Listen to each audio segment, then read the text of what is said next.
It's got to be another great season, but there is, two tables, and then there's like the top six, and then the other 14 are trying to, stave off relegation, and that's where we're at the moment. There are one or two, if you looked at Wolves this season, who are absolutely phenomenal. Everton had a good end to the season.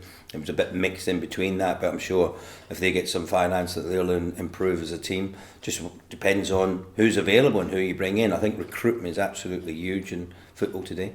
We've seen teams waste a lot of money. Look at my old club, Fulham. Got promoted last season, spent 100 million pre-season, still got relegated because the personnel they brought in wasn't right for what they needed and for playing in the Premier League.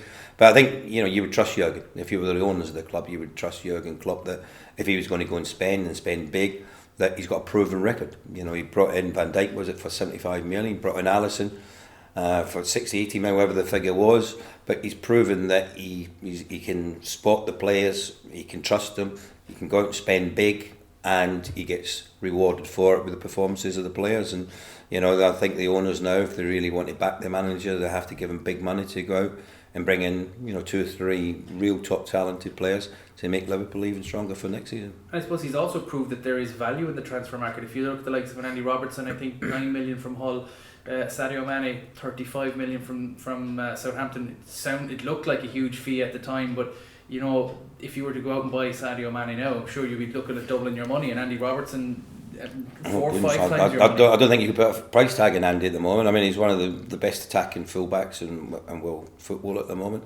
Trent Alexander-Arnold likewise, if you look at the amount of assists the pair of them had this season, is absolutely phenomenal. I mean, they've got to add to the scoring themselves. There's one thing creating all the time, but there are occasions when they have to start chipping in with a few as well.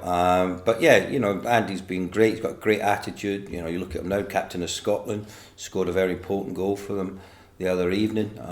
He has a bit of development in him too, doesn't he? That little bit of bite in a fullback. Absolutely. But what is remarkable about is his fitness level. He's up and down that wing constantly. Never seems to get tired. Great attitude. He wants to improve, listens to people, good leader. I've seen him in the game against Cyprus the other evening, talking to all the players. I know he's captain, but still, I've seen plenty of people who are captain, but it's armband only. They don't really influence the team. They're just there because, maybe who they're playing for, the big club that they're playing for. Whereas he, to me, is someone that is leading by example. He's telling players, not only is he playing well, but he's expressing his view and opinion to them to try and improve them as players. So he's really came on. I think there's a lot of good that's been about Liverpool. I thought that bringing in Fabinho, Shaqiri, bringing back Sturridge, if you like, even to a certain degree, Origi. Because if you looked at last season on the bench when they lost to Real Madrid, you've got Adam Lallana, who wasn't fit, Emre Can coming back from an injury, and a young Dominic Solanke who was a prospect.